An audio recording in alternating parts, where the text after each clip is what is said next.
Waghmare sir हे national international लेवलवरचे अभ्यासक आहेत. त्यांचं लेखन, त्यांचे ग्रंथ जागतिक पातळीवरती अभ्यासले जातात. देश पातळीवरती त्यांचा एक लौकिक आहे. लॉ मध्ये, गव्हर्नन्स मध्ये, पॉलिटिकल सायन्स मध्ये, सोशल सायन्स मध्ये आणि मानवी हक्काच्या एकूणच क्षेत्रामध्ये सरांचं फार मोठं काम आहे. आता सरांचं किती मोठं काम आहे हे सगळ्यात मागांना मी काही सांगू शकत नाही, पण जे त्यांना जाणतात त्यांना हे माहित आहे की हे व्यक्तिमत्व किती मोठं आहे. तर हे व्यक्तिमत्व मोठं असून सुद्धा मी त्यांना निमंत्रित करतोय, त्यांनी आपलं मनोगत व्यक्त करावं, परंतु वेळेचं भान थोडस ठेवावं लागणार आहे. सर, मी आपल्याला मोठ्या मनानं 15 मिनिटं देतोय. तर तुम्ही माझी अडचण समजून घ्या आणि तुमच्यामध्ये त्या दृष्टीने व्यक्त करा. एवढंच सांगतो सर. मनमुरादपणाने बोला. तुम्हाला आणखी बोलायचं आहे, पुन्हा पुन्हा बोलायचं आहे. जरा जोरदार टाळ्या वाजवूया वाघमारेसाठी.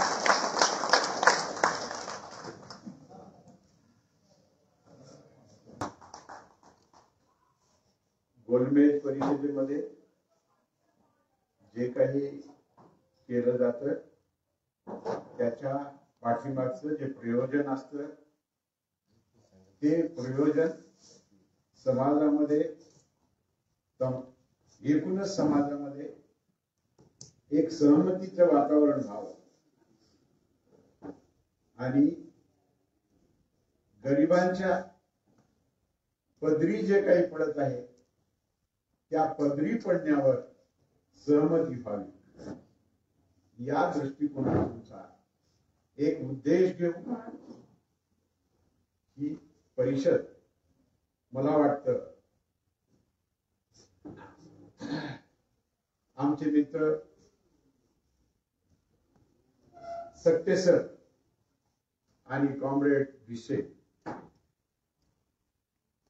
या आणि त्याच्या तमाम टीमनं हे प्रयत्न करून आयोजित केली आहे. मी त्यांना पहिल्यापासून त्यांचं अभिनंदन करतो.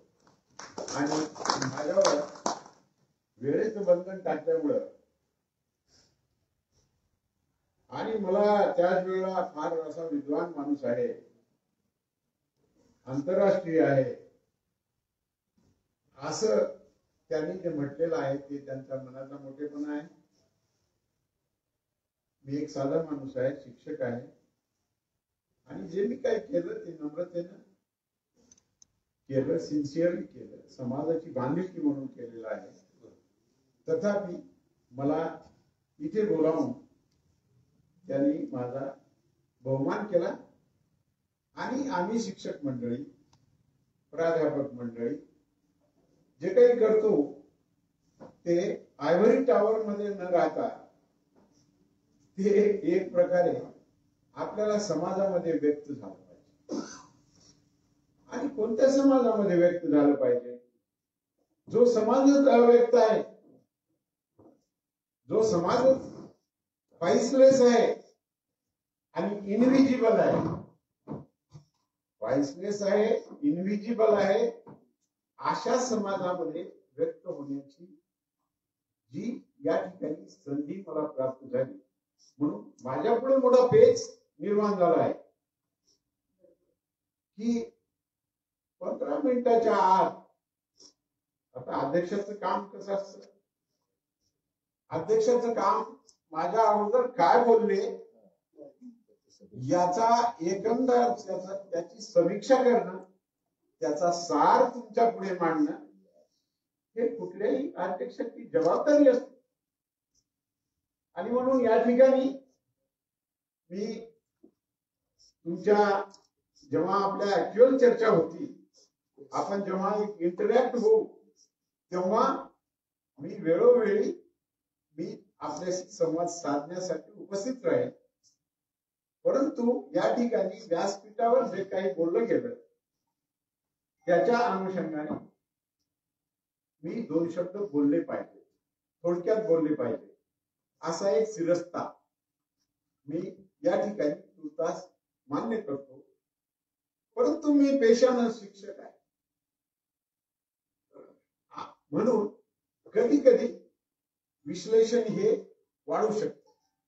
जसं की आमचे मित्र म्हणजे ज्यांची माझा परिचय नाही परंतु पत्रकार आहेत, त्यांनी जो वेळ म्हणता असा मोठा प्रश्न म्हणजे मांडणीचा जो दायरा आहे, त्याच्या कक्षा आहेत, त्याची जी व्यापकता आहे, ती व्यापकता इतकी मांडली की त्याच्यातून अनेक प्रश्न चर्चेसाठी तयार होतात.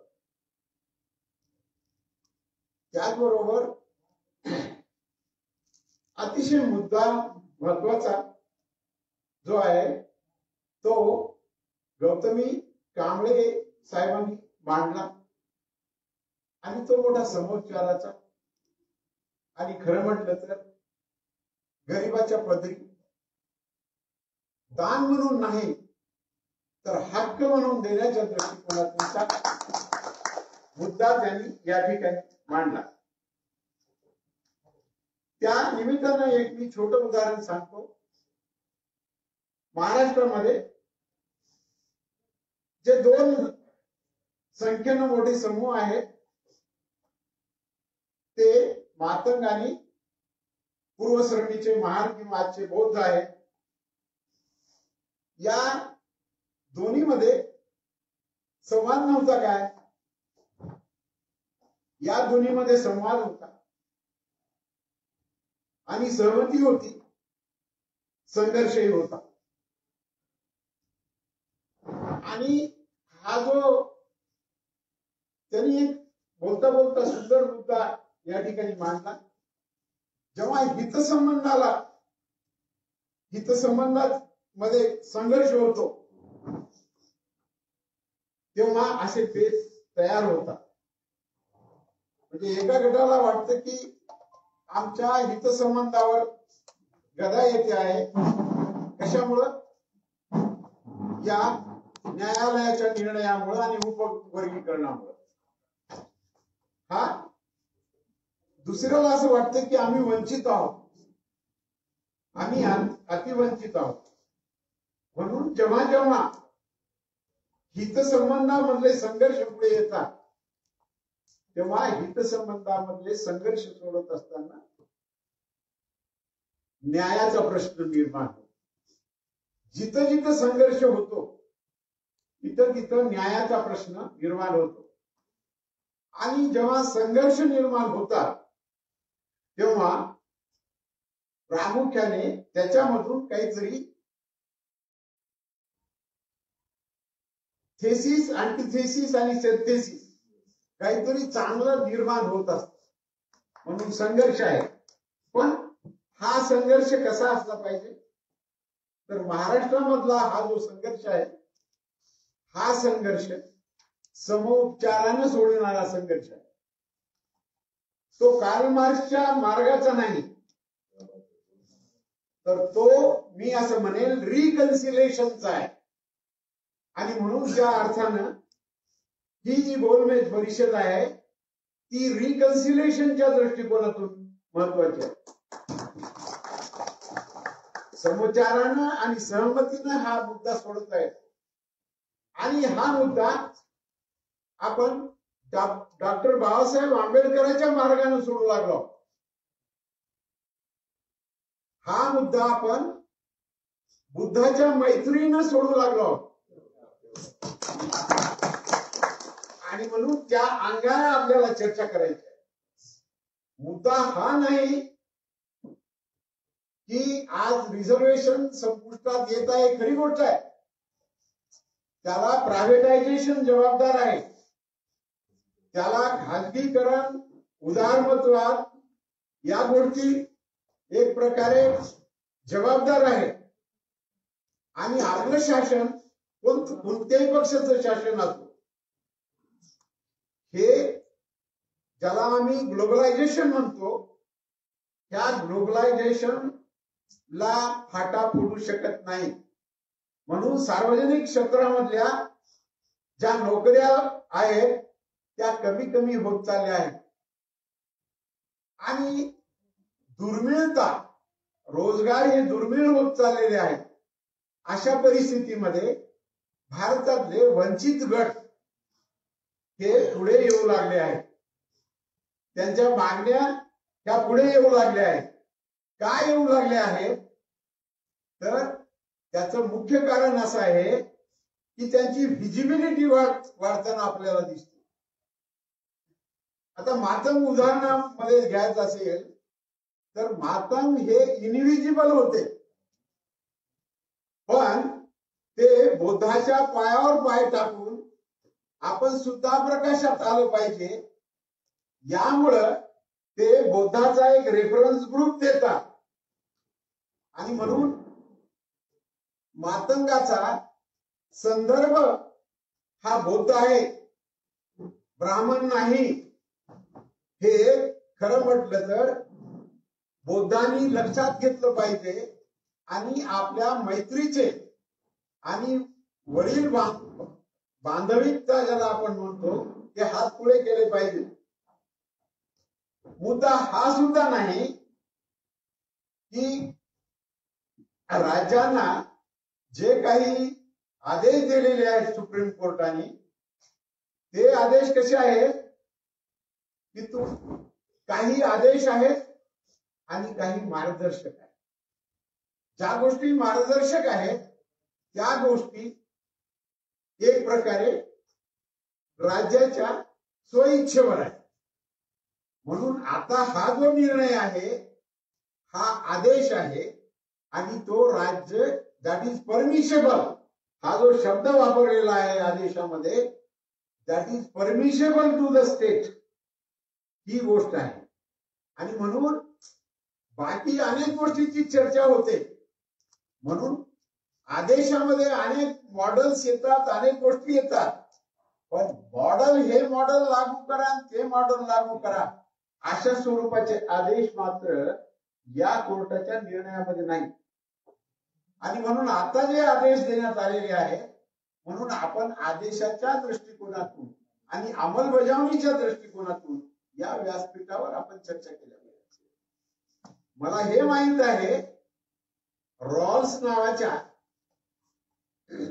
विद्वानाने, फिलॉसॉफरनी 1971 साली जो थेअरी ऑफ जस्टिस नावाचा ग्रंथ लिहिला, त्या ग्रंथामध्ये जे 3 तत्व सांगितले, त्या 3 तत्वातला 3 प्रिन्सिपल्स मधला जो तिसरा प्रिन्सिपल आहे, ते प्रिन्सिपल असा आहे.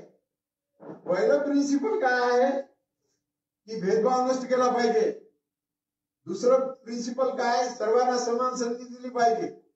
आणि तिसरं तत्व काय आहे, भेदभाव केला पाहिजे. कोणता भेदभाव केला पाहिजे, गरीब आणि श्रीमंत याच्यामध्ये भेदभाव केला पाहिजे. वर्चस्ववादी आणि वंचित याच्यात भेदभाव केला पाहिजे. आणि भेदभाव करून जे वंचित आहेत, जे शेवटचे आहेत, त्याला त्यांनी शब्द मांडलेला आहे लिस्ट ऍडव्हान्टेज्ड.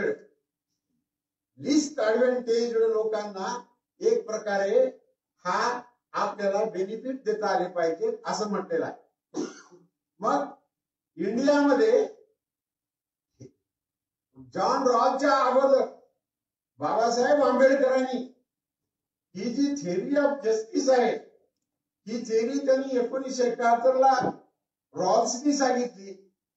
पण डॉक्टर बाबासाहेब आंबेडकरांनी ही जी थेअरी आहे राज्यघटनेमध्ये, स्वातंत्र्य, समता आणि बंधुत्व आणि मैत्री आणि सहकार्य आणि सहकार आणि सहअस्तित्व, हे मुद्दे बाबासाहेबांनी अगोदरच राज्यघटनेमध्ये मांडलेले आहेत. म्हणून आपण डॉक्टर बाबासाहेब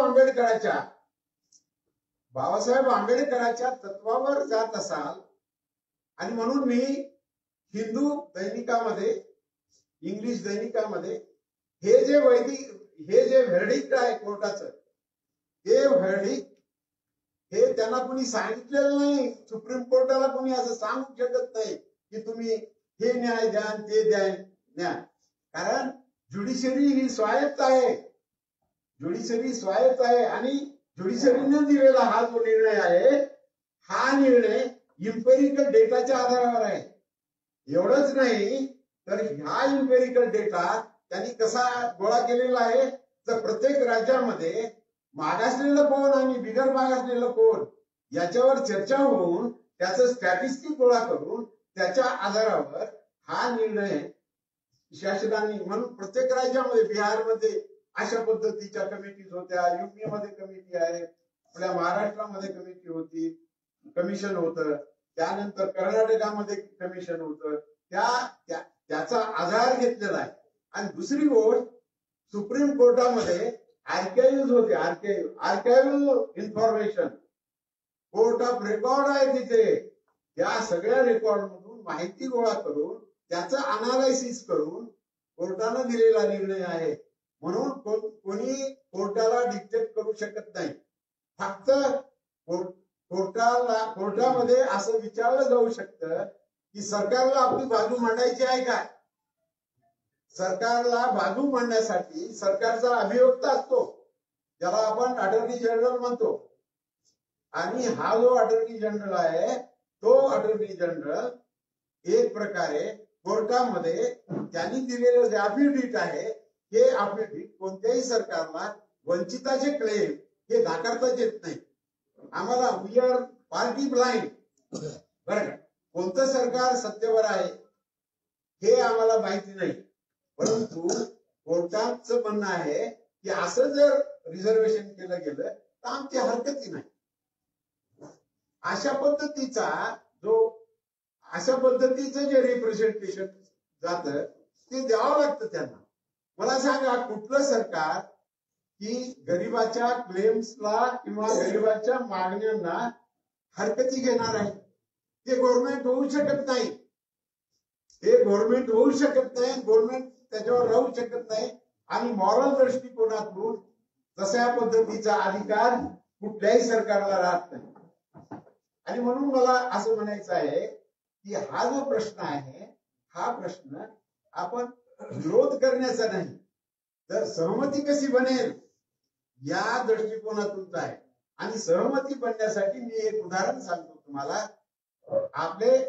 आपले जे कंटेंडर्स आहेत, समजा ज्याच्याबद्दल ज्या उधारलेल्या जाती आहेत, ऍडव्हान्स्ड म्हणतो आम्ही, कोणी त्याला डॉमिनंट कास्ट म्हणतात, विदिन द शेड्यूल कास्ट, बरं काय. डॉमिनेशनची परिभाषा वेगळी केलेली आहे, बरं काय, सोशिओलॉजी मध्ये, ही वेगळी गोष्ट.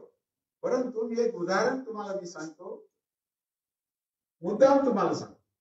पीपल्स एज्युकेशन सोसायटीचे बाबासाहेबांनी स्थापन केलेल्या पीपल्स एज्युकेशन सोसायटीचे चेअरमन आमच्या नांदेडचे डॉक्टर एस.व्ही. गायकवाड होते. आणि ते मला असं म्हणाले की वाघमारे, तुम्ही जरा दलितावर अभ्यास करता, मला तुम्ही मातंग समाजातले काही कॅन्डिडेट संस्थेमध्ये मी नोकरी, ते बुद्धिस्ट आहेत. आणि मी त्याला म्हणालो, जर असतील तर मी देतो तुम्हाला. तर काही लोकांना मातंग समाजातल्या मी बोलावून ट्रीटमेंट केला आणि त्यांना घेतलं आपल्या संस्थेत. मला सांगा, ह्याला काय म्हणायचं? मला असं म्हणायचं की बुद्धिस्ट मंडळी आमच्यामध्ये, हा जो इंटेलिजन्सी आहे बुद्धिस्ट मंडळीचा, तो सुद्धा या उपारक्षणाच्या बाबीला मॉरल ग्राउंडवर, नैतिक याच्यावर त्याचं फार मोठ्या प्रमाणावर समर्थन आहे. हे बाकी सोडून द्या. आणि म्हणून महाराष्ट्रामध्ये आपल्याला हे दिसेल, आपण चर्चेपुरत्या आपल्या चर्चा राहतात, पण चर्चेचं रूपांतर कुठल्याही संघर्षात महाराष्ट्रामध्ये होत नाही. हे पुरोगामी महाराष्ट्राचं एक फार मोठं लक्षण आहे. आणि म्हणून हा महाराष्ट्र बाबासाहेब आंबेडकरांचा, हा महाराष्ट्र राजश्री शाहू महाराजांचा आहे. आणि इथं सामाजिक सलोख आहे, त्याला आम्ही सोशल हार्मनी म्हणतो. आणि म्हणून गरीबाला न्याय देण्याच्या दृष्टिकोनातूनचा हा जो मुद्दा आहे, हा मुद्दा आपल्या महाराष्ट्रामध्ये आंध्र प्रदेशाप्रमाणे चर्चेला जात नाही. आंध्र प्रदेशामध्ये जो बेबनाव दिसतो, तसा बेबनाव आपल्या महाराष्ट्रामध्ये नाही. आपल्या इथे भाईचारा आहे, मैत्री आहे, सहकार्य आहे, सहअस्तित्व आहे. म्हणून मला प्रकर्षाने असं सांगायचं आहे की याच्यामध्ये जे म्हणजे संयोजकांनी जे या ठिकाणी मतं मांडली त्याच्याशी मी अतिशय सहमत आहे. आपण हा समोच्चाराने अंमलबजावणीचा मुद्दा सगळ्याच्या सहकार्याने पुढे मांडला पाहिजे, हा एक मुद्दा झाला. आणि दुसरा मुद्दा असा मी या ठिकाणी सांगेन, आता नेहमी असं म्हटलं जाते आपल्याला जातीचं अनिलेशन करायचं आहे. बाबासाहेबांनी सांगितलं, बाबासाहेबांनी असं सांगितलं की आपल्याला जाती नष्ट करायच्या आहे. जाती नष्ट करायच्या आहेत. या जाती नष्ट करण्याच्या दृष्टिकोनातून आपल्याला जे जबरदस्त आव्हान आहे ते आव्हान आपल्याला हे केलं पाहिजे. म्हणून सध्याच्या काळामध्ये काय होतंय की जाती ह्या या निमित्ताने पुनरुत्पादित होत आहेत, उपजाती ह्या पुनरुत्पादित होत आहेत. म्हणून मेन ऑब्जेक्शन जे या गोष्टीला विद्वानामध्ये जे आहे ते असं आहे की जात तर सोडा, शेड्यूल कास्ट आपण ज्याला म्हणतो आहे ना, शेड्यूल कास्ट ही एक ऑफिशियल कॅटेगरी आहे बरं काय, कॉन्स्टिट्युशनल कॅटेगरी होती. तर त्या कॅटेगरीमध्ये ती होमोजेनियस स्वरूपाची होती, ती होलिस्टिक स्वरूपाची कॅटेगरी. आणि त्या कॅटेगरीमध्ये जेव्हा आपल्याला लक्षात आलं की हा तर अँथ्रोपॉलॉजिकली आणि sociologically subcaste is a reality, subcaste is a reality, not the homogeneous. आपण जरी म्हणत असलो तरी आपल्या डोक्यामध्ये जे त्याला काय इन्कॉर्डिनेशन म्हणतो, जे डोक्यात बसलेलं आहे आपल्या, ते इतकं फिट बसलेलं आहे. जात नाही ती जात. म्हणून जात नष्ट करण्याचा जोपर्यंत आपण युटोपिया तयार करत नाही तोपर्यंत जात नष्ट होत नाही. आणि म्हणून आपल्याला उपवर्गीकरणाचा मुद्दा आपल्याला स्पष्ट करताना आपल्याला हे लक्षात घ्यावं लागतं, याच्यामध्ये सबकास्ट, आता सबकास्ट बद्दल एम.एन. श्रीनिवास नावाचा एक मोठा सोशिओलॉजिस्ट आहे. या एम.एन. श्रीनिवासने असं सांगितलेलं आहे की caste is dying and subcaste is emerging. There is a reproduction of subcaste. आणि म्हणून उपवर्गीकरणातून तुम्हाला न्याय जर पाहिजे असेल तर तुम्हाला एवढं सूक्ष्मत्वानं सबकास्ट कडे बघावं लागतं. Sole on caste is there. आणि म्हणून आपल्याला या गोष्टी लक्षात ठेवल्या पाहिजे. रिप्रोडक्शन होते, पण हे रिप्रोडक्शन न्यायासाठीचं रिप्रोडक्शन. हे जे रिप्रोडक्शन आहे ना, हे लोक कधी येणार मग पुढे? आपण असं म्हणाल जातीचा विचारच करायचा नाही, जातीचा विचारच करायचा नाही, उपजातीचा विचार करायचा नाही, असे जे म्हणणारे लोक असतात ते हिपोक्रॅट असतात. ते एक प्रकारे हिपोक्रॅट असतात. आणि ही हिपोक्रेसी खरं म्हटलं तर आपण कार्यकर्त्यांनी नसली पाहिजे. आपण जात मानतच नाही, पण आपण जात मानतो सुद्धा, जात मानायची नाही, जात मानायची सुद्धा. या डायलेम्यामध्ये आपला पूर्ण भारतीय समाज आहे. आणि खरं म्हटलं तर मी नेहमी असं म्हणतो, भारतीय समाज हा समाज आहे का? भारतीय समाज म्हणून या समाजाकडे कुठलीच लक्ष नाही. मी असं म्हणेन की society is a web of social relationship. Society is a web of social relationship. Babasaheb आंबेडकरांचं म्हणणं असं आहे, व्हॉट इज सोशल? सोशल कशाला म्हणायचं? तर बाबासाहेब म्हणतात की आपण आपल्या बरोबरच इतराचं अस्तित्व मान्य करणं, इतराशी संबंध ठेवणं, इतराशी भाईचारा मानणं, हेच बाबासाहेबांचं सामाजिकत्व आहे. हे जे सामाजिकत्व आहे खरंच आपण पाळतो काय, हा प्रश्न प्रत्येकाने इंट्रोस्पेक्शन मध्ये आणला पाहिजे. आणि म्हणून साधनं दुर्मिळ आहे आणि त्याचं वितरण करणं अवघड काम आहे. म्हणून हा प्रश्न कितीही जरी चर्चेसाठी आपण पुढे घेतला तर मला या ठिकाणी शेवटी एवढंच म्हणायचं आहे. मला बोलतात याच्यावर मी थोडस तयारी करून आलो होतो आणि मी सध्या याच्यावर लिहू लागलो होतो. परंतु मला असं म्हणायचं आहे की आमचे सत्य साहेब जे आहेत ना, ते माझं भाषण वाढू लागलं द्यायचे नव्हती आणि म्हणून वेळ जाईल आणि म्हणून मला असं वाटतं की बाबा मी आता बोलत जाईल तर मी तासन तास या विषयावर बोलू शकतो आणि पुऱ्या दिवशी आणि मग राहिलेले जे काही माझे मुद्दे आहेत ते मुद्दे तुम्हाला माझ्या चर्चेमध्ये मी या ठिकाणी सांगेन. या ठिकाणी फार सुंदर भाषण ऐकायला मिळाले आणि गौतमी कांबळे साहेबांचं खरं म्हणतं तर भाषण, त्यानंतर आमचे कांबळे साहेबांचं भाषण, रमेश दादाचं भाषण आणि सगळ्यांचं मी या ठिकाणी भाषण ऐकलं. त्याच्यामध्ये मला पुढे काही लिहिण्यासाठी इनपुट मिळाले. मी फार स्वार्थी माणूस आहे, मला काही गोष्टी लिहिण्यासाठी इनपुट मिळतात आणि आता कांबळे साहेब तर पत्रकारितेमध्ये असतात आणि त्यांच्याकडे स्टॅटिस्टिक बरोबर बसत आहे आणि मी सध्या एका याच्यासाठी आर्टिकल साठी मी लिहितो आहे तर त्यांच्याकडून आर्टिकलची मला अपेक्षा आहे. मला त्यांनी आर्टिकल दिलं, आर्टिकलवर जर हे कसे आम्ही रोजगार गमावून बसू लागलो सध्याच्या व्यवस्थेमध्ये आणि अशा वेळी आम्ही मागू लागलो तर देणाऱ्याकडे काही नसावं अशा पद्धतीने म्हणून मला काय म्हणायचं आहे की पण थोडं तरी सही आम्हाला मिळालं पाहिजे याच्यामधून. आज उपाशी समाज आहे, अनेक दिवसापासून उपाशी आहे, याच्या पद्धतीने काहीतरी पडलं पाहिजे असं मला वाटतं. दान म्हणून नको, हक्क म्हणून द्या, आरक्षणाच्या माध्यमातून द्या तरच आम्हाला हक्क म्हणून मिळेल. म्हणून फिलॉन्थ्रॉपिक आता नवीन सरकारने टूम काढलेली आहे आणि सोशल रिस्पॉन्सिबिलिटीचं एक तत्व आणलेलं आहे. हे मॉरल ग्राउंडवर आम्ही देतो. कोण देणार आपल्याला? अदानी थोडाच देणार आहे, अंबानी आपल्याला थोडंच देणार आहे सोशल रिस्पॉन्सिबिलिटी, आमचे त्यानंतर बजाज थोडंच देणार आहे आम्हाला. म्हणून इथलं जे ज्या काही आहे मोठ्या कॉर्पोरेट हाऊसेस आहेत, हे कॉर्पोरेट हाऊसेस आमचे प्रश्न सोडवणार.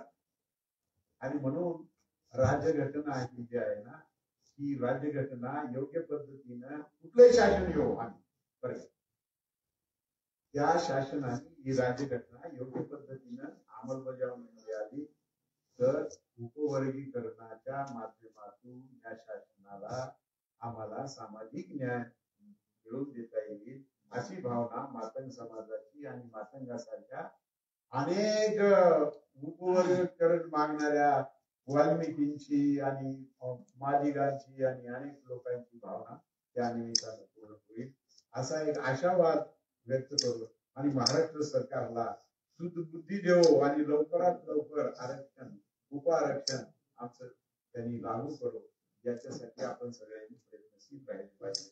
आणि मला जाता जाता एवढंही सांगायचं आहे की आपण आपसामध्ये न भांडता आपण आता आपल्या हातात तोंडाशी आलेला जो घास आहे तो हातात तोंडाशी आलेला घास आपणच गमावून बसू नये अशी परिस्थिती आपल्या राज्यामध्ये तयार करू.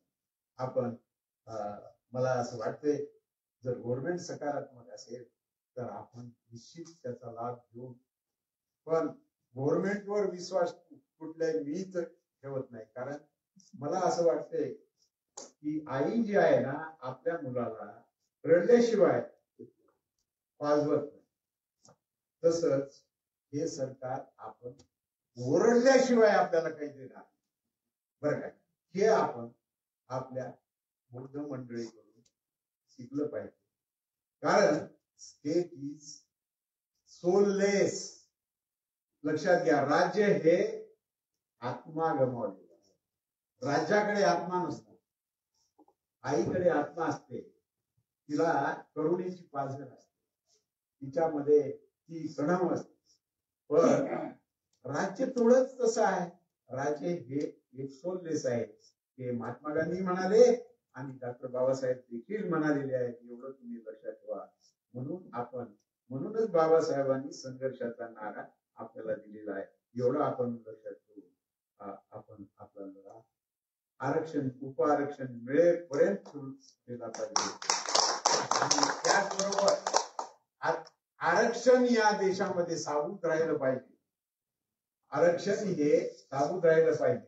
म्हणून ब्रॉडर दलितांच्या ज्या मागण्या आहेत या मागण्यांना देखील मित्र आपण पाठिंबा दिला पाहिजे. कारण आपल्यावर अट्रॉसिटी होतात, आपल्यावर मोठ्या प्रमाणात अट्रॉसिटी होतात. सगळ्यात कोण्याही दलितावर जरी अट्रॉसिटी झाल्या तरी आपण त्याच्यासाठी त्यांना न्याय मिळवण्यासाठी आपण संघर्ष केला पाहिजे. म्हणून विषयवार फक्त आपल्या पुरतच न पाहता आपल्या बांधवांचे देखील आपण बघितलं पाहिजे. त्यांच्यावर देखील एक न्याय म्हणजे अन्याय होत असेल, त्यांच्यावर सुद्धा अन्याय होतो हे ध्यानात ठेवा. तुम्ही कसा अन्याय होतो? तुम्ही आक्रमक आहात म्हणून त्यांना वेगळं पाडलं जातं आणि आपली खोटी सहानुभूती घेण्याचा कधी कधी राज्य प्रयत्न करतात. म्हणून या गोष्टीमध्ये आपण न पडता मला असं वाटतं आपण खरं ते खरं आणि खोटं ते खोटं. मी असं म्हणेन बौद्ध समाजाने फार मोठी किंमत मोजून आपले लढे उभारले पाहिजे. या लढ्यापासून प्रत्येक वंचित जातीने देशातल्या काहीतरी शिकलं पाहिजे असं माझं प्रामाणिक मत आहे. एवढं बोलून मी माझं धन्यवाद साहेब. माझ्या अपेक्षेप्रमाणे अध्यक्षांचं भाषण ज्या उंचीला जायला पाहिजे होतं त्याच्यापेक्षाही उंचीला घेऊन गेल्याबद्दल वाघमारेकरांचं जोरदार मी आभार आणि अभिनंदन करतो. एक बातमी नेक बातमी. M3 न्यूज नेटवर्क लाईक करा, सबस्क्राईब करा.